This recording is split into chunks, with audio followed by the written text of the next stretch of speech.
Good morning, students. So, today we will be studying the next chapter. So, let's look into this chapter. Before which, I want you to follow some rules. So, let's start. Right. So, welcome to lesson 2. So, ma'am wants you to do certain things before we proceed with the lesson. So, what should you do? What should I do? You might ask yourself, what should I do? First one, please go and get your textbook, pencil, pen, and a notebook, preferably your classwork. So I'll wait for you. So get up, go get your social textbook, get a pencil, get a pen, and a notebook. Okay, you can pause the video and go get all of this. And if you want, you can also keep a glass of water next to you in case you're thirsty. So pause the video, get up, go get all of these stuffs, come back, and you can turn on the video again. I'll wait. Good. So I hope you have done that, and I believe you have your textbook and your pencil, your pen, and your notebook. Okay. If you do, then let's continue. Second, I want you to open to lesson number 2 from your textbook. Please open lesson number 2. And then every time I ask you to do something, I want you to pause the video and do what I ask you to do. In case I'll ask you to underline, underline. In case I ask you to write, then you have to write. So do what I ask you to do. And then once you're done doing, you can click on play and watch the video again. Okay? And while we are studying this lesson, I want you to think, and then go through the lesson. Okay, think what we are learning today and think if whatever we are learning today makes any sense. Okay, so be alert, keep thinking. In case I ask you any questions, be ready to give me the answer. Okay, and I want you to take notes and I want you to write everything ma'am tells you to write. Okay, so get ready, let's get started. So the name of the lesson is the earliest people. Now, earliest people, what does that mean? Is there earliest, if there is earliest people, there should be latest people as well, correct? So what do they mean by earliest people? Okay, we will have a look at that. So let's see what we will learn today. Today we will learn the earliest people as hunters and gatherers. So the title given to the earliest people is Hunters and Gatherers. We will see why they are called hunters and gatherers. Meanwhile, start thinking, what does hunters mean? What does gatherers mean? And why were they called hunters and gatherers? We will also see the hunters gatherers to farmers. Something happened.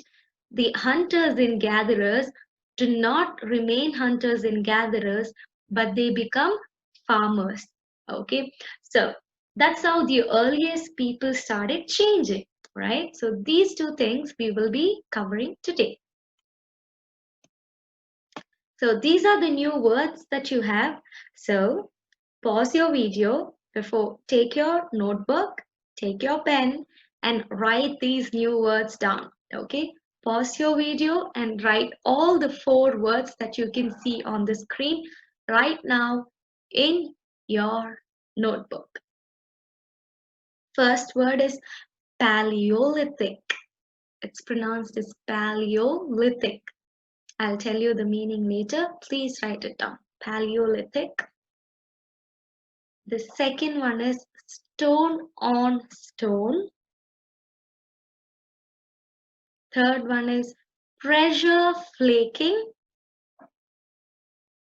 And the last one is Mesolithic. So please write all the 4 words down in your notebook. And once you're done writing, you can start the video again. Good. I believe you've all done. And don't forget, you will have to click the picture and send it to me once the class is over, okay? Right. So once you're done writing, let's start the next. So today's life, what do we see around us today? Do we see hunters and gatherers, or what is the difference? What do we see in today's life when we walk up? Do we walk or do we run to go from place to place if it's too far? No, we have transportation, right? We have scooters, bikes, trains, airplanes. We have means of transportation. In today's world, we have a lot of fast food and we have food, a lot of food. There's burgers, there's ice creams, there's fries, there's lots and lots of food. There is rice, there is wheat, there is grains, there is chapati, there is curry, right? There's so much of food. And what do we do to communicate to another person? We make a call. So we have means of communication as well. We have phone, we have computers, we have laptops, we have TVs, we have technology. Yeah. Today's world, we have stuff, we have place where we cook food, right? So all this a few examples of what happens in today's world.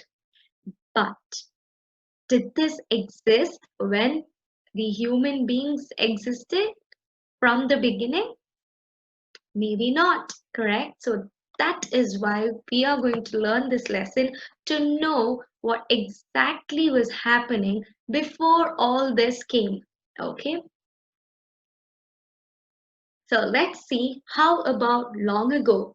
What do you think? Did they have burgers long ago? Yes? No?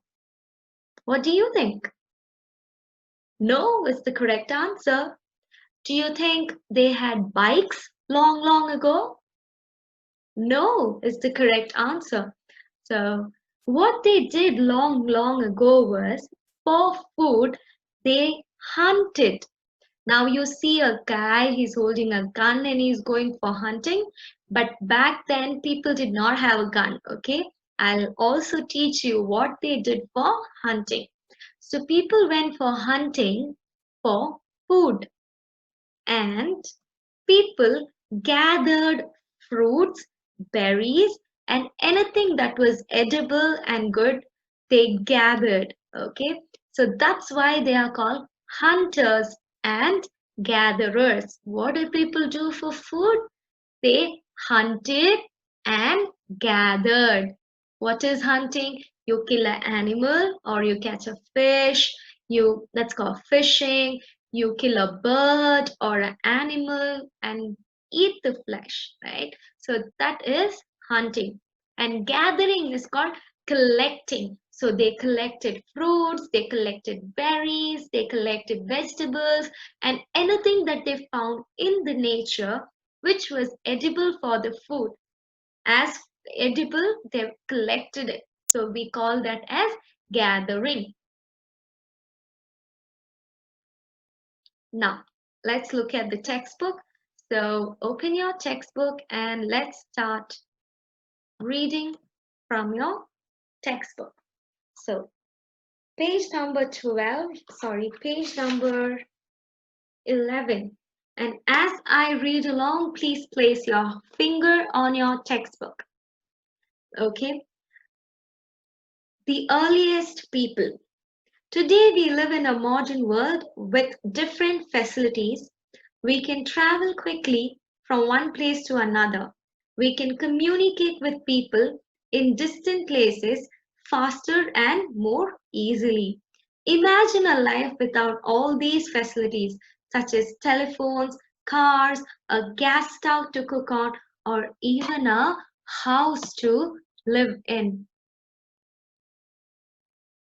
Can you even imagine a place like that where you have no food to eat? There is no gas stove to cook. There is no buses to travel.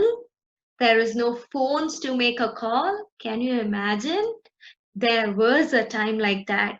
Okay, let's read. Earliest people as hunters gatherers. Did you know that early humans did not know how to grow rice or any food crops? What do you think they ate?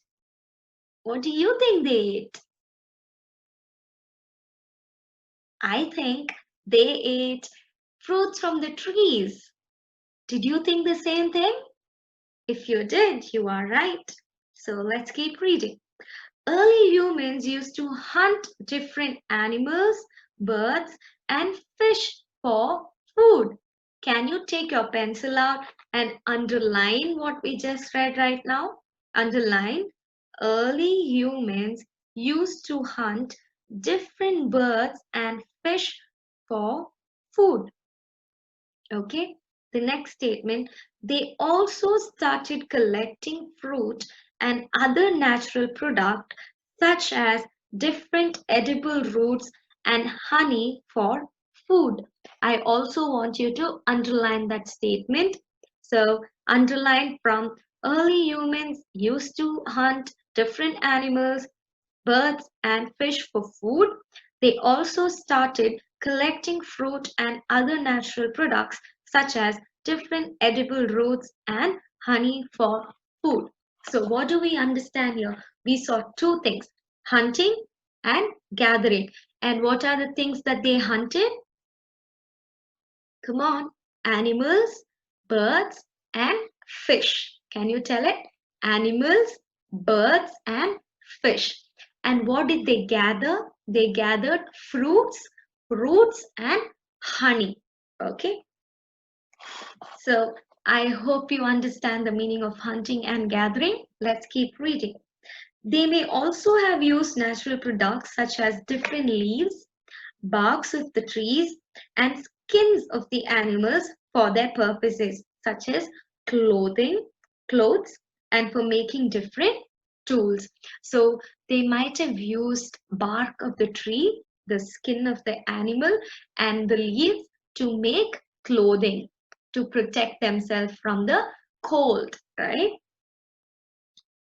And even to make some tools. Okay.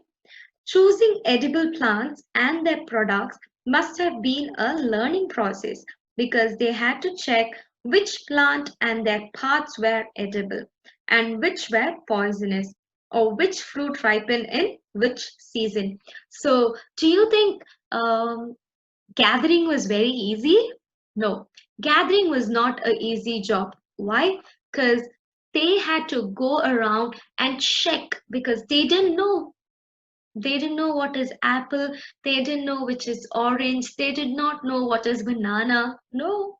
They had to go around and try eating it first and see if it tasted good and check which part of the plant was edible and in which season which fruit grew or if it was poisonous, not eat it. So they had to check.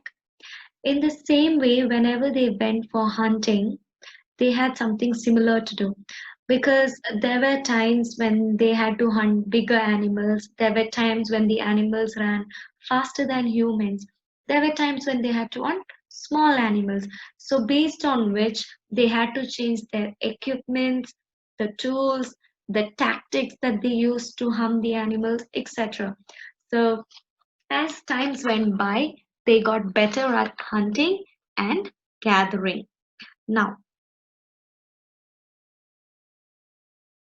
hunting animals must have required a person to be quick and alert, as some animals ran faster than humans. Birds can fly away, and some animals are much stronger than humans. So, to hunt an animal, they had to be very quick and smart. Now, since early humans almost completely dependent on nature for their survival, they were known as hunters gatherers. hunter-gatherers. They did not make any houses or even huts and lived in natural cave shelters. So I want you to underline this. Take your pencil, underline from since early humans. Okay, start underlining. Since early humans were almost completely dependent on nature for their survival, they were known as hunter gatherers. They did not make any house or even huts and lived in natural cave shelters. They lived in caves. Okay, so where did the early humans live? In caves. So, because of this, hunters gatherers, they were always on constant movement. They did not stay in one house like we stay today. Okay, they had to move from place to place, and there are mainly three reasons why they had to do this. Okay, first one is because of the resource that is available in the particular place. Now, they would stay in one place and they would hunt all the animals there, because of which the number of animals will become less. And then they would not have enough food. They might stay in one place and they start gathering every single day. And they gather so much food that after some time there is no more food. So what they would do, they would move from that place to a different place where there are animals and food. Second reason is sometimes they kept moved basically with the animals as the animals moved from place to place. If we know that animals and birds migrate in different seasons, right? So few birds fly away to another part of the country. So in the same way, animals also migrate from one part to the other part based on seasons. So even the early humans must have followed these animals and migrated. That is second reason. Third reason why they moved is because of water. So they might have lived next to the riverside, on the banks of the river or sea. Now, what happens is, in the banks of this water resource, during dry seasons, this water resource might dry up. So when there is no more water, they'll move from that place to a different place in search of water. Okay, so these are the three reasons why early humans moved from place to place and they did not live in a particular area. What is the reason one? Resource. Animals and food that they gathered might have come to a extinction, so they had to move. Second reason, they moved with animals. Third reason, because of water. So if you read, I want you to come to the next paragraph. Early humans also kept moving from time to time from one place to another. This could have been different reasons, and we saw the reason. Early humans would hunt animals and in and around the place they lived in, and they would use all the natural resources such as honey, wood, and fruit of that place. Hence, the animal in that region would become scarce because most of the animals were hunted. Similarly, there wouldn't be any fruit or edible products left since most of it would have been eaten already. Now, underline this. Thus, the area would not have enough resources left for early humans to survive, and they would have moved away from that place to another. Okay, then coming to tools used by early humans. Now, I told you that they use tools to hunt animals, sometimes to pluck fruits from the trees, to gather, to dig the ground, to take the roots. So let's see what are the tools they used. So mainly the tools were made up of stone, wood, or bones. Okay, three things: stone, wood, or bones. So if you see in this book, you will see the earliest people used tools made of stones, bones, and wood. So underline tools made of stones, bones, and wood. So most of the information about this early human is gathered by archaeologists when they study about this stone tools. Okay, now next page, start underlining this. Archaeologists named this very old period when early humans were hunters, gatherers, and used stone tools as the Paleolithic age. Now, do you remember we wrote the word Paleolithic? So, what is Paleolithic? Paleo means old, lithic means stone. Paleolithic is divided, it's two words of Greek language, and here paleo means old, lithic means stone. Old, stone, Paleolithic. Now, who named it Paleolithic? Archaeologists. So underline this entire statement. Archaeologists named this very old period when early humans were hunter-gatherers and used stone tools as Paleolithic age. What is Paleolithic age? When early humans were hunters and gatherers and they used stone tools. That age is called as Paleolithic age. Now, ma'am will show you few stone tools. So let's see some stone tools, right? So all these that you see are different types of stone tools. They had small ones which they would use in front of the arrow to spear, as a spear to throw at the animal. They had another ones to dig the ground. They had bigger ones to hit and kill animals, bigger animals.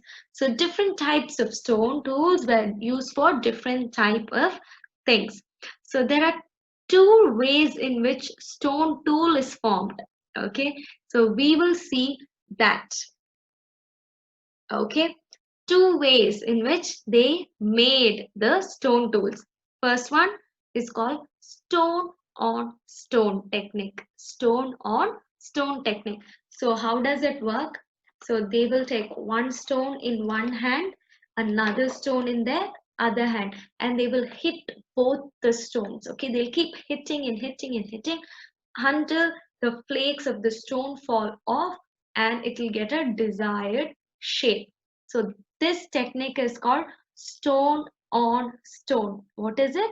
Stone on stone. Here two stones are used and they are hit and they hit each other until a desired shape is formed. Now, they also had another technique of making stone that is called pressure flaking. Now, look at your book. One of the technique is called stone on stone. So I want you to underline stone on stone. In this technique, a stone was held in each hand. One stone was used as a hammer to strike off the flakes from the other stone until it acquired a desired shape. Now, the second is called pressure flaking. Underline pressure flaking. In this, a stone was placed on a firm surface. A hammer stone was used to apply pressure on the bone or the stone on top in order to flake off the piece of the desired stone and shape it into a tool. So there was a surface. Now earlier they used both in hand, right? Now the second type, flaking, they would have a hard surface on which they will keep the tool or the material from which they had to make the weapon or the tool. So it could be, like we said, it could be bone or it could be wood, it could be stone. And then with an other bigger stone, a pressure would be applied on this stone. So let me say this is the material. Okay, so this is the surface, so they'll place the material here and a bigger stone and they'll pressurize it and the flakes will be taken off. Flakes as in the extra chiseled out part of the material. So if I want to make it sharp, how do you sharp a pencil? You sharp it and you have extra flakes and you throw that away. In the same way, they put the pressure on it and the flakes would be thrown away and it would be made sharp. Now, this technique is the second technique, which is called as pressure flaking. Now, the stone, underline this, the last line, the stone from which the tool was made is called core. Now, this material from which the tool is made, this one which is in between the base and the stone that we hit with, this one is called core. What is it called? Core. Okay. Now, we saw Paleolithic, we saw stone on stone, we saw pressure flaking. Now, the next period is called as Mesolithic period. Now, Meso is middle, lithic is stone. Okay, so Paleo means old, Meso means middle. Okay, so what happened during Mesolithic period? Something very interesting happened. That is discovery of fire. Now, finally, humans discovered fire. Okay. Gradually, with time, the earliest people managed to make few discoveries that changed their lives. One of that is fire. One of the greatest discovery was fire. It is difficult to say how exactly they created the fire, but they assume it could be when they were, beating the stones with each other to make stone weapons. Maybe the spark would have come and a continuous beating might have caused spark, and then that would have led into a fire, or they would have gathered some dry sticks and leaves in, while they were hitting, and the spark would have formed, and they would have put that in this dry leaves while they were hitting, and the fire would have caused. So we definitely don't know how exactly it came, but it could have been due to this reason. It is possibly that early humans came to know about fire accidentally while making stone tools. It could have been an accidental invention. The striking together of stone threw off sparks that stuck dry leaves and set them ablaze. Okay, it could have been the reason. So, what exactly happened after the discovery of fire? A lot of things happened. So look at your book. It says, after discovering fire, they could keep themselves warm and protect themselves from wild animals. They could cook their food and it made it easier for them to chew their food now that it is cooked and easy to digest. They could see in the dark using the light from the fire. It also helped early humans to make better tools than they had made before. They could harden the wooden ends of the spear by holding them into the flame. They could heat stones and make desirable shape and sharp edges. Now, what are the advantages of fire? They could cook their food and it became better for them to chew, easier to chew and digest. They could keep themselves warm.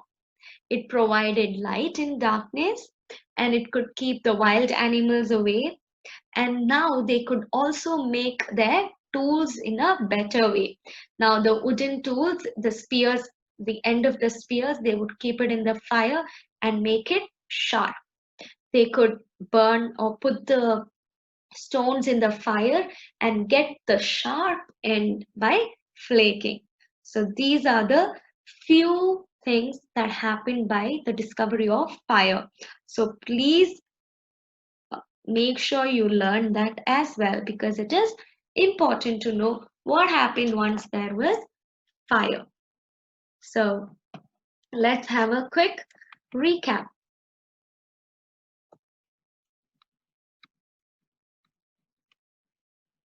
I hope you are thinking, hope you are making notes. We were studying about the earliest people. So who are they? Who are they? The first ones were called as hunter gatherers. Now what happened to hunter gatherers? They became farmers. Okay. The four words: Paleolithic, stone on stone, pressure flaking, Mesolithic. What is the meaning of Paleolithic? Come on, tell it out. What is the meaning of Paleolithic? Paleo means old and lithic means stone. Very good. Stone on stone and pressure flaking, Mesolithic. Okay, we saw what stone on stone is when we take two stones and hit together. One stone is used as the hammer to hit the other stone to make a desirable shape. Pressure flaking is when there is a surface. And what is this called when it's kept, when the material is used, is called as core, C-O-R-E. And we use another stone as a hammer to hit it and give it a desirable shape. And Mesolithic is middle stone age. Okay. We know how today's life is and how everything else is running faster in today's life. But in the olden age, they had to do hunting and gathering.